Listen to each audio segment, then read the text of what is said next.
Bismillahirrahmanirrahim. Assalamualaikum warahmatullahi wabarakatuh. Perkenalkan, kami dari kelompok 6 beranggotakan saya sendiri, Muhammad Ardi Salman Al-Fariji, lalu ada Cici Mayani, lalu Ismana, Rizky, Suci, dan Yuli. Pada kesempatan kali ini saya akan menjelaskan tentang pengertian kesehatan reproduksi. Kesehatan reproduksi itu adalah segala sesuatu yang menyangkut kesehatan seksual dan pendidikan seksual yang bertujuan untuk mencegah, menjaga, dan mengembalikan fungsi organ seksual dari gangguan.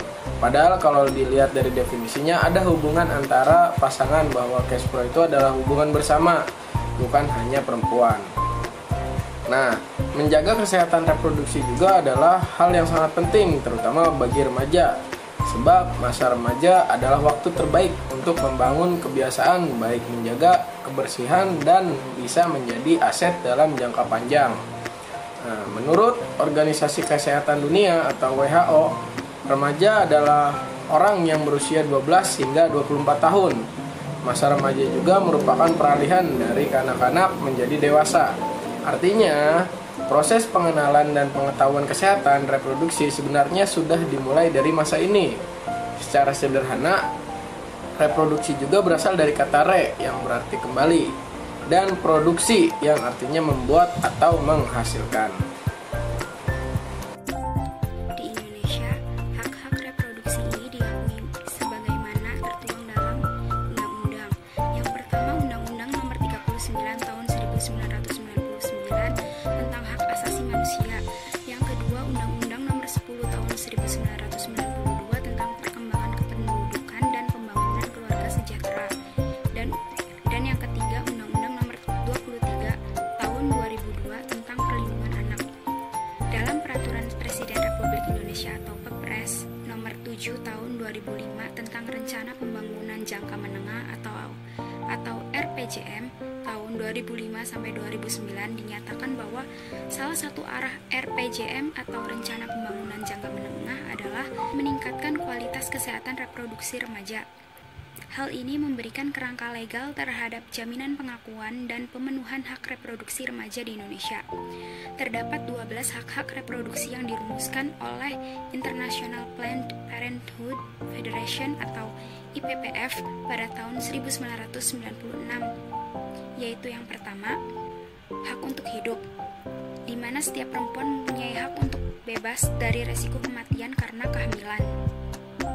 Yang kedua adalah hak atas kemerdekaan dan keamanan, di mana setiap individu berhak untuk menikmati dan mengatur kehidupan seksual dan reproduksinya, dan tak seorang pun dapat dipaksa untuk hamil, menjalani sterilisasi, dan aborsi. Yang ketiga, hak atas kesetaraan dan bebas dari segala bentuk diskriminasi, di mana setiap individu mempunyai hak untuk bebas dari segala bentuk diskriminasi, termasuk kehidupan seksual dan reproduksinya. Yang keempat, hak atas kerahasiaan pribadi, di mana setiap individu mempunyai hak untuk mendapatkan pelayanan kesehatan seksual dan reproduksi dengan menghormati kerahasiaan pribadi. Setiap perempuan mempunyai hak untuk menentukan sendiri pilihan reproduksinya. Yang kelima, hak atas kebebasan berpikir, di mana setiap individu bebas dari penafsiran ajaran agama yang sempit, kepercayaan, filosofi, dan tradisi yang membatasi kemerdekaan berpikir tentang pelayanan kesehatan reproduksi dan seksual. Yang keenam, hak mendapatkan informasi dan pendidikan, di mana setiap individu mempunyai hak atas informasi dan pendidikan yang berkaitan dengan kesehatan reproduksi dan seksual, termasuk jaminan kesehatan dan kesejahteraan perorangan maupun keluarga. Yang ketujuh, hak untuk menikah atau tidak menikah, serta membentuk dan merencanakan keluarga. Yang kedelapan, hak untuk memutuskan mempunyai anak atau tidak, dan kapan mempunyai anak. Yang kesembilan, hak atas pelayanan dan perlindungan kesehatan, di mana setiap individu mempunyai hak atas informasi, keterjangkauan, pilihan, keamanan, kerahasiaan, kepercayaan, harga diri, kenyamanan, dan kesinambungan pelayanan. Yang ke-10, hak untuk mendapatkan manfaat dari kemajuan ilmu pengetahuan, di mana setiap individu mempunyai hak untuk memperoleh pelayanan kesehatan reproduksi dengan teknologi mutakhir yang aman dan dapat diterima. Yang ke-11, hak atas kebebasan berkumpul dan berpartisipasi dalam politik, di mana setiap individu mempunyai hak untuk mendesak pemerintah agar agar memprioritaskan kebijakan yang berkaitan dengan hak-hak kesehatan seksual dan reproduksi. Dan yang terakhir, hak untuk bebas dari penganiayaan dan perlakuan buruk, termasuk hak-hak perlindungan anak dari eksploitasi dan penganiayaan seksual. Setiap individu mempunyai hak untuk dilindungi dari perkosaan, kekerasan, penyiksaan, dan pelecehan seksual. Saya Ismana Fajriatun. Selanjutnya saya akan menjelaskan cara memelihara organ reproduksi. Yang pertama yaitu membersihkan organ intim dengan benar. Membersihkan organ intim dari belakang ke depan akan menyebabkan terbawanya bakteri anus ke vagina atau penis.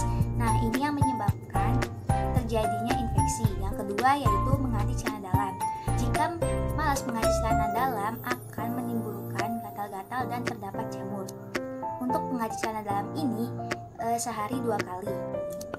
Yang ketiga yaitu mengkonsumsi makanan sehat. Nutrisi yang diperlukan untuk kesehatan organ intim diantaranya yaitu yang mengandung serat, antioksidan, vitamin, protein, dan folat. Yang keempat yaitu hindari rokok dan alkohol. Rokok dan alkohol ini dapat mempengaruhi kesuburan pria dan wanita. Terlalu banyak perokok akan menimbulkan impotensi pada pria.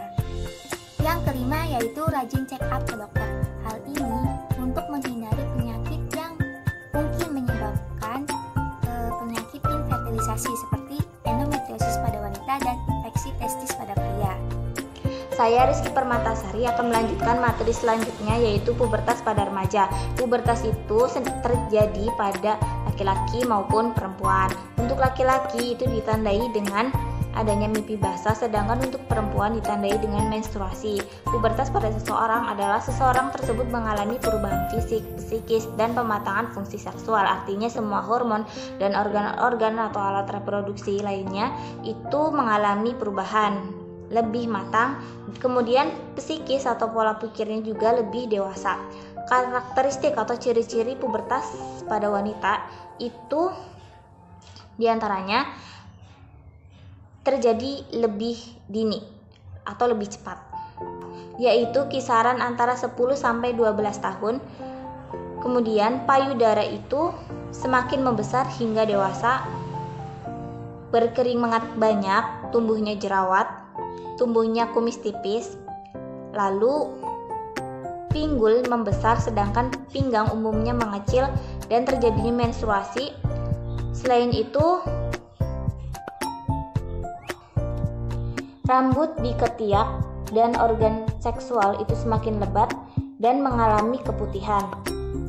Karakteristik atau ciri-ciri pubertas pada laki-laki diantaranya terjadi lebih lambat, yaitu kisaran antara umur 12 sampai 16 tahun. Terjadinya mimpi basah, lalu tumbuh rambut di ketiak dan organ seksual yang mana semakin lebat, tumbuhnya kumis, jakun, perbedaan suara yang menjadi lebih berat, kemudian lebih banyak berkeringat, tumbuhnya otot-otot di bagian tertentu, lalu berubahnya warna skrotum yang mana menjadi lebih gelap dan bertambahnya ukuran testis dan penis pada anak laki-laki yang mana lebih besar. Permasalahan pubertas pada remaja itu ada secara cepat dan lambat. Untuk secara cepat terbagi menjadi 2, yaitu pubertas dini sentral dan pubertas dini perifer. Pubertas dini sentral ini adalah pubertas cepat yang umum terjadi pada remaja. Ditandai dengan sekresi hormon gonad oleh kelenjar pituitari yang ada di otak yang mana memicu aktivitas testis dan ovarium untuk memproduksi hormon seks yang mana yang mana pubertas itu terjadi lebih awal. Kemudian pubertas dini perifer ini adalah pubertas cepat yang jarang terjadi pada remaja, ditandai dengan memproduksinya hormon seksual oleh organ reproduksi tanpa aktivitas kelenjar di otak. Pubertas terjadi secara lambat berarti remaja atau seseorang belum mengalami perubahan atau merasakan pada umumnya saat usianya sudah menginjak usia pubertas. Atau peristiwa ini disebut juga dengan delay puberty. Faktor permasalahan ini terjadi karena faktor keturunan, kesehatan, maupun masalah kromosom seperti adanya sindrom. Terima kasih. Perkenalkan, nama saya Suci Zenurrohma dari Biologi B semester 5. Di sini saya akan sedikit menjelaskan tentang penyimpangan seksual.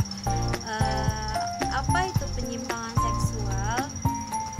Minat seksual yang cenderung berbeda atau penyimpang dari perilaku seksual secara umum yang tidak hanya melibatkan stimulasi genital atau cumbuan dengan pasangan lawan jenis, namun juga melibatkan berbagai jenis fantasi yang berulang.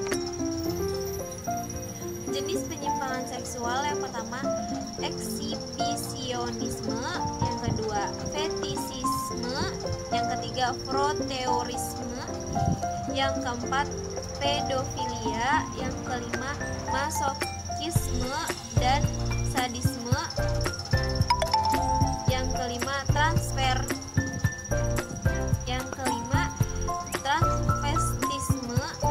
yang keenam, voyeurisme, yang ketujuh, autoginefilia, yang kedelapan, nekrofilia, yang kesembilan, zoofilia. Cara mengatasi penyimpangan seksual berbeda-beda sesuai dengan gejala dan indikasi setiap individu.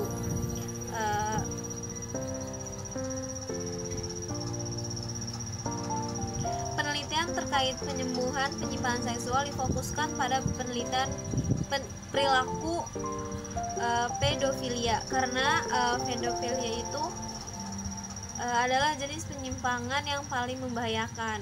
Berdasarkan studi, penyimpangan seksual dapat diatasi dengan pengobatan, penggabungan psikoterapi dan obat.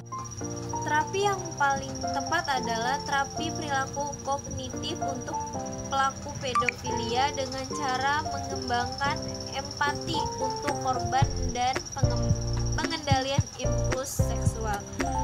Sekian penjelasan dari saya, kurang lebih mohon maaf. Wabillahi taufiq walhidayah. Wassalamualaikum warahmatullahi wabarakatuh. Ini saya akan menjelaskan tentang konseling kesehatan reproduksi remaja. Nah, apa sih yang dimaksud dengan konseling kesehatan reproduksi remaja? Merupakan bentuk komunikasi antara dua pihak yang dilakukan oleh konselor membantu pihak lainnya, yaitu klien dalam permasalahan memecahkan masalah kesehatan reproduksi kesehatan remaja. Nah, kedua, tujuan adanya konseling kesehatan reproduksi remaja itu apa sih tujuannya? Tujuan untuk membantu kliennya dengan menggali kondisi dan permasalahan yang ada, serta memberikan informasi kepada konseling kesehatan remaja yang tepat dan benar agar klien mampu dan mengenali serta memahami kondisi dan permasalahan konseling kesehatan remaja yang sedang dihadapinya, sehingga klien mampu mengambil keputusan dalam memecahkan permasalahannya. Nah, yang saya tadi bacakan dari beberapa ahli tersebut, yaitu konseling kesehatan remaja reproduksi, yaitu mengkomunikasikan dua arah antara konselor dan klien tentang masalah kesehatan reproduksi. Sekian dan terima kasih. Wassalamualaikum warahmatullahi wabarakatuh.